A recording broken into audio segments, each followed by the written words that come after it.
the matrix, which we kind of are living in and kind of aren't living in, is a virtual reality. And when you and I have the experience of going and looking at somebody's Twitter page and it's like they literally live on a different planet where up is down, that's because they're experiencing a kind of virtual reality that is not the same one that we're plugged into. And I think, you and I are struggling to not be plugged into virtual reality. We're trying to retain a grip on actual reality, which is hard as hell in this era. But there are those who have, surrendered to the matrix the way Cypher does in the film.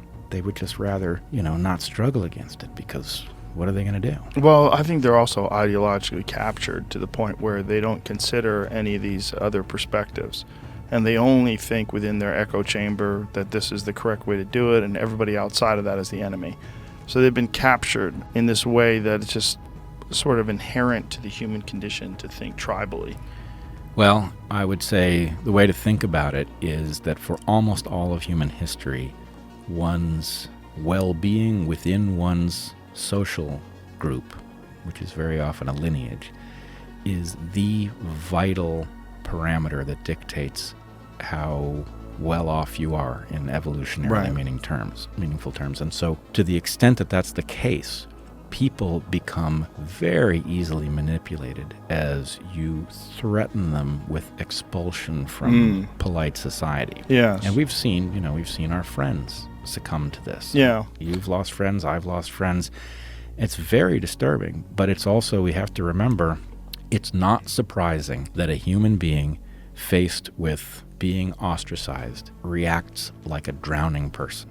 They become a lethal hazard because they will do anything not to drown, not to be expelled. And the lesson of the last several years, we've watched people go crazy, we've watched people go after us, and I would encourage us all to treat this as a learning exercise, that we have seen what people are capable of, and we are now returned to a slightly calmer state for who knows how long, but we damn well better figure out what happened so it can't happen again.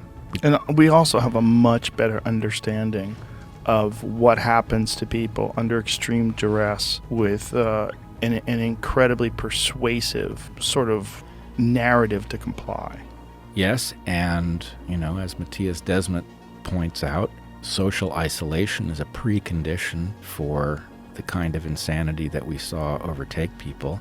And in light of that, I think we need to be very concerned about the degree to which young people seem to have, in their own minds, gotten over the need to have a life partner, the degree to which we are now interacting through mediums that are moderated by forces we don't understand, to the extent that you may have very good friendships on Facebook or Twitter or wherever. The fact that Twitter or Facebook may have an opinion on the nature of your friendship, whether it is a sanctioned kind of friendship that will be tolerated or the kind of friendship that will be terminated by kicking somebody off the platform because they speak what, has strangely been called malinformation or whatever, right? That is a very insecure kind of connection, right. even if your friendship is very real.